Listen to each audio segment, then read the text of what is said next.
Скъпи приятели, сезон 2 на Красотите на България официално приключи. Но сезон 3 идва много скоро, така че бъдете готови. Днес съм ви събрал всичките епизоди в един голям филм, така че му се насладете. Без интрота, без аутрота, без анонсменти. Приятно гледане!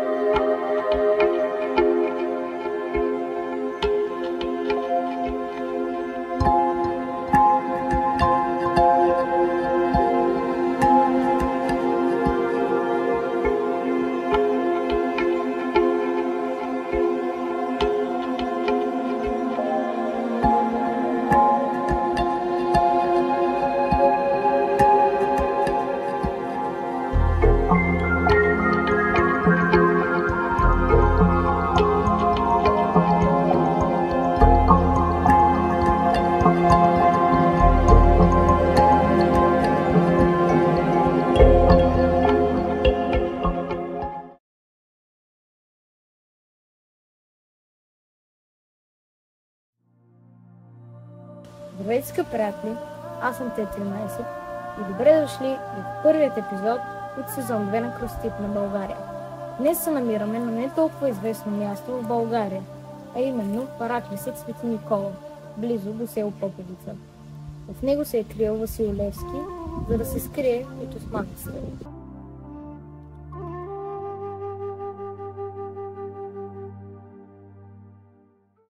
Сега ще ви покажа нещо много интересно, което се намира вътре в параклисата. Нека да влизаме.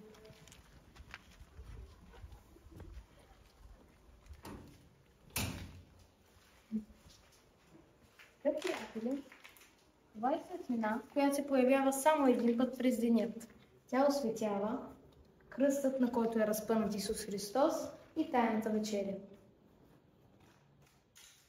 Параклисът се намира над село Поповица, а доказателството, че Васил Левски се е крил точно в него, гласи, че старозагорци предават Каравеловото писмо, в което пише, че Матей Преображенски настига Левски точно в село Поповица. Всяка година на църковният празник Свети Дух тук се прави водосвет и се раздава курбан за здраве. Преди повече от 150 години е построен този параклис, а отвън има язмо, от което извира студена вода от баир. Сега ще ви покажа язмото, от което целогодишно извира студената вода.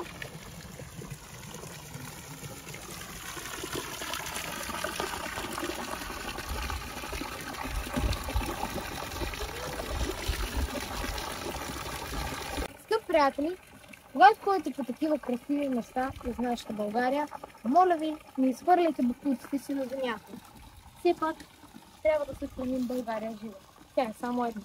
Скъпи приятели, сега се запътим към кръстът, който свети нощем и се извисява на цялото село, а до него се вее и българското знаме. Нека отиваме.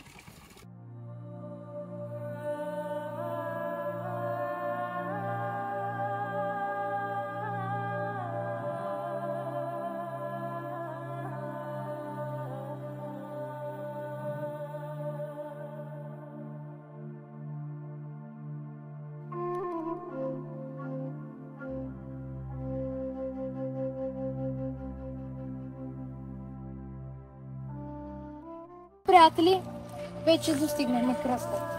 Сега се качим там, можем да видим цялото село.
Старият град се намира в Шуменското плато, край град Шумен. Здравейте, скъпи приятели, аз съм Т-13 и днес се намираме в град Шумен, или по-точно на Шуменската крепост. Мястото е било заселено преди повече от 3000 години. Археологически изследвания сочат, че местността е била обитавана още през 12 век преди новата ера. Първите жители тук са траките, вероятно от племето Гети, около 1200 години преди новата ера. Те създават първото поселение, което първоначално не е било укрепено. По този начин Шуменската крепост е връстник на Приамовата Троя. Предполагаше, че около 5 век преди новата ера е построена крепостната стена, която не е запазена днес. Крепостта се намира на 2 км западно от град Шумен. В района се намира важен кръстопът на маршрути, свързващи Дунавския бряг при Силистра с Андрианопол и Константинопол и северното Черноморско крайбрежие с западните български земи. Една от легендите разказва за превземането на Шуменската крепост от турците. Обсаждат турците крепостта. В подножието на стръмните скали се разполага лагерът на войските. Водят се боеве. Крепостта не се предава. Вечер бледият лик на луната огрява зъберите на здравите крепости стени и кули, а под тях умват огньовете на завоевателя. В една такава нощ главокомандващият турската армия тръгва да обиколи укрепленията и да подготви битката за следващия ден. На лунната светлина вижда фигура на неземно красива девойка с томна в ръка. Турският паша се влюбва в красивото момиче. Стражите се впускат и залавят красавицата. Главокомандващият ги спира. Предлага на момичето да тръгне с него и да му стане жена. Девойката разказва, че е дъщеря на владетеля на крепостта и че в боевете е ранен нейният баща и тя отива до извора да налее лековита вода за бащините рани. Измолва тя пашата да я пусне, за да спаси баща, като обещава, че следващата нощ сама ще дойде при него. На следващата нощ се срещат. Пашата без охрана, а момичето с сабя в ръка. Главата на пашата пада отрязана, като търкаляйки се изпреварва тялото. Войниците виждат това и започват да викат: "Глябери султан, ела тук, султане!" Тялото застига главата и пада. Там, където се случва това, е погребан военачалникът и издигат по мюсюлмански обичай теке, което се нарича Гелбери султан теке. С времето около текето се оформя голямо турско гробище. България е страна богата на природни и културни дадености. Нашите земи е пълно с исторически паметници, които разказват славни истории, легенди и митове, чрез които българският дух ще бъде винаги жив. Нека заедно да разгледаме Дяволският мост.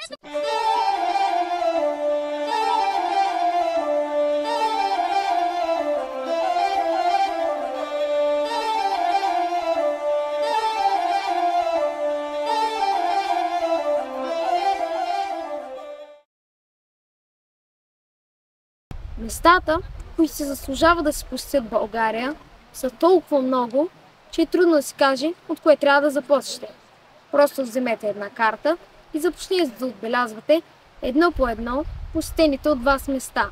Докато правите това, не пропускайте да включите в списъка и Дяволският мост над река Арда. Определено е място, което трябва да бъде посетено поне веднъж. Дяволският мост е едно от най-красивите места в България, което е обвито от много митове и легенди, а те, от своята страна, му придават още по-голям чар и мистичност.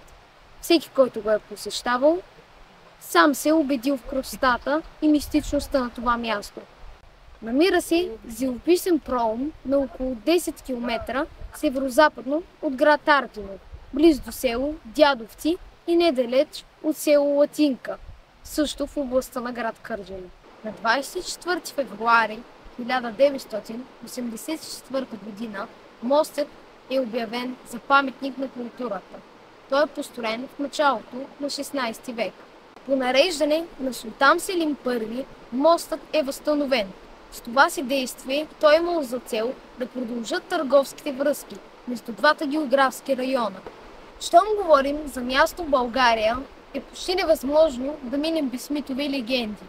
А тук определено не липсват и са коя от коя по-странни и страшни. Самата история на моста не е толкова добре позната, колкото са легендите около него. Една от тях гласи, че при определена позиция на слънцето, на камък в реката, точно под моста, се вижда лика на дявола и който го зърнел, щял да има лош късмет за цяла година. И тук идва името Дяволският мост. Друга легенда разказва, че строителят на моста искал да го построи само за една нощ и помолил сатаната за помощ. Замяна дяволът поискал неговата душа. Малко след това строителят починал при доста мистериозни обстоятелства. Освен камъкът, ликът на дявола можел да се види и във водата в ясно слънчево време, в часовете между 11 и 12 часа на обяд. Още една дяволска легенда гласи, че от векове се знае, че точно този мост на река Арда е най-опасното място след залез слънце в Родопите. Според легендите, в скалите наблизо се вижда ясно отпечатъка от кръка на дявола. Ти всички легенди се свързват с дявола и местните силно вярват, че зли сили имат някаква намеса в градежа на този мост. Затова смятат, че посещаването му, когато дяволът е там, викът му се вижда, носи нещастие.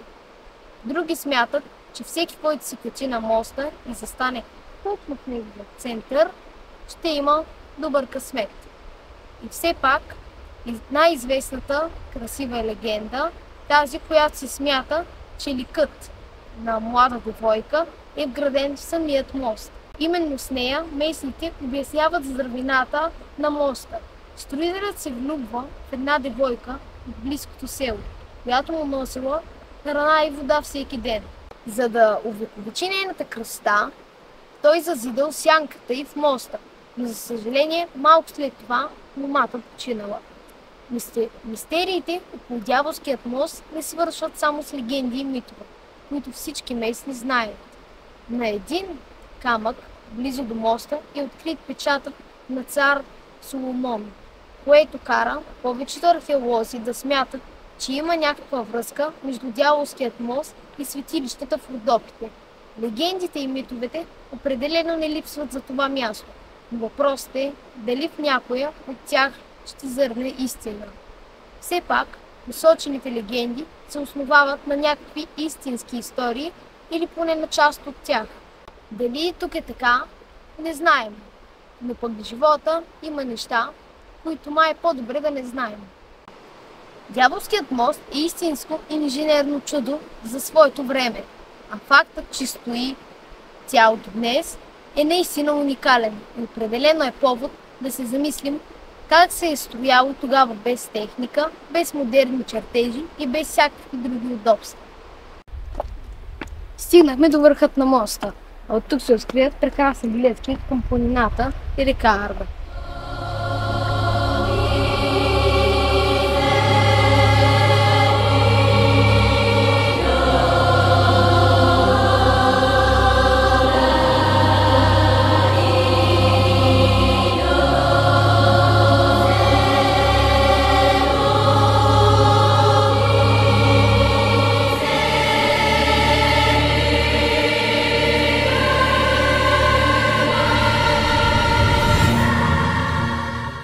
Ето е и въпросната скала, в която се вижда ликът на дявола.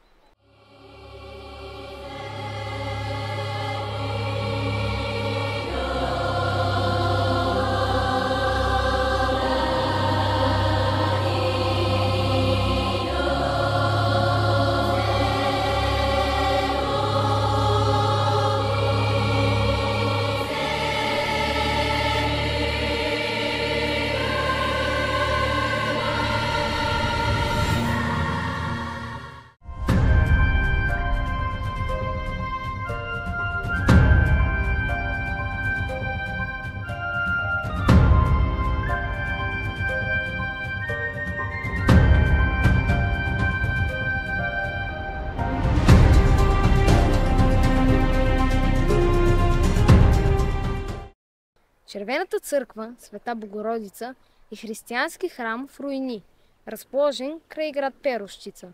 От 1927 година е със статус на народна старина, а през 1966 година е обявен за паметник на културата.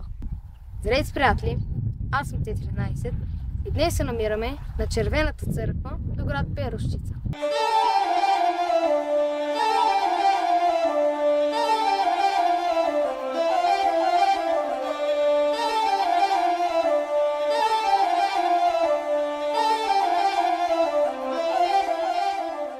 Църквата е на 20 км от Пловдив и само на 2 км от центъра на Перущица.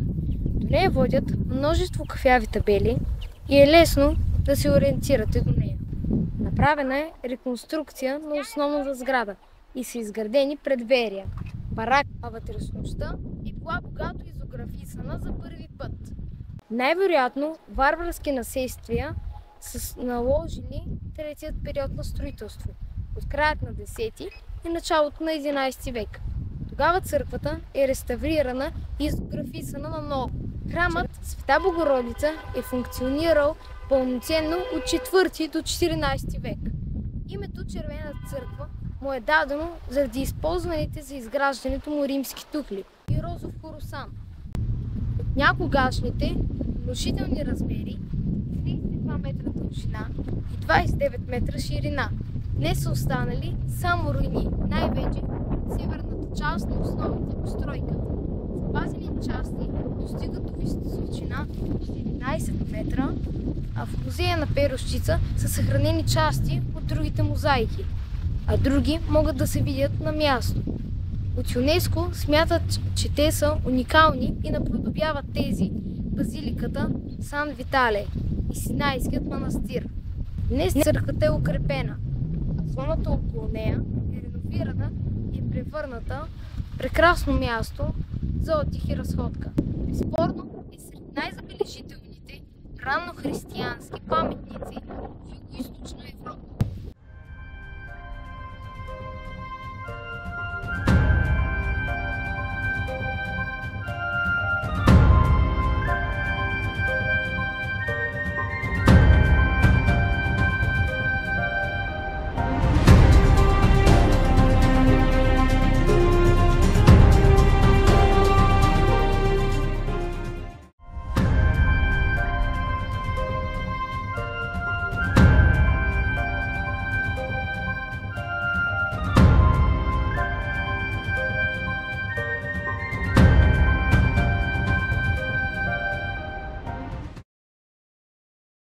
Мадарският конник е средновековен барелеф, изсечен на отвесна скала близо до днешното село Мадара, североизточна България.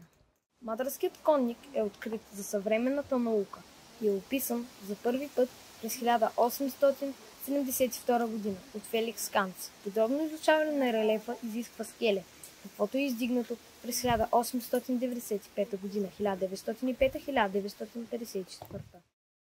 През 1905 година е изготвена гипсова отливка на релефа. Този исторически паметник представлява скален релеф или барелеф, изсечен през 7 век след Христа. Върху основната скала на височина от 23 метра, стръмни стъпала вляво от него водят до Мадарското плато. Конникът е вход надясно, близката до естествената големина извръхна дреха до коленете. С лявата си ръка държи юздите на коня, който е възседнал, а с дясната ръка хвърля късо копие върху поваления под предните крака на коня лъв. Зад гърба на конника личи високо облегало на седло от източен кавказски тип. Десният крак на ездача е пъкнат стреме, а на гърба си конникът носи кълъв залог. Върху забитото в лова копие личи знаменце, а зад коня има тичащо ловно куче. Отдясно на нивото на главата на коня е изобразен орел с разперени криле. Композицията, символизираща победа на врага, напомня триумфалните сцени в релефната пластика на иранския изток и античните художествени традиции на тракийският конник.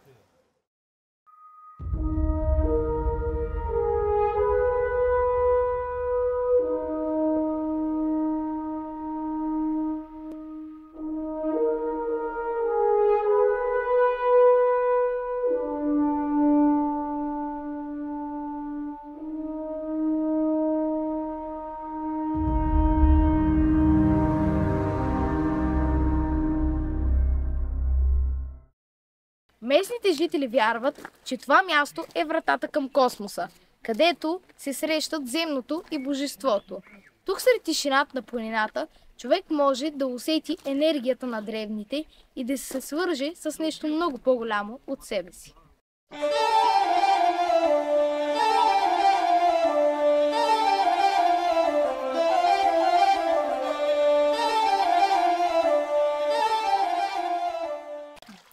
Светилището, изградено през II век от тракиеца Тит Флавий и неговата съпруга Клавдия Монтана, е посветено на водните нимфи и богинята на любовта – Афродита. Надписът, издълбан върху главният извор, гласи «На добър час». Тит Флавий и неговата съпруга Клавдия Монтана направиха и посветиха извора на нимфите и Афродита. Много от скалите тук носят форма, наподобяващи човешки лица и древни символи. Някои вярват, че това са следи от древни ритуали или послания, оставени от тракийските жреци. Местните легенди разказват, че по време на строежа на храма Тит Флавий сънувал сън, в който красива нимфа му предлага любовта си. Той отказал, приемайки, че това е изпитание от боговете. След това построил светилището в знак на благодарност и почет. 3 извора, разположени симетрично в стената, символизират танца на нимфите. Водата, бликаща от цветната в скалата, е студена и кристално чиста. Хората вярват, че е лековита.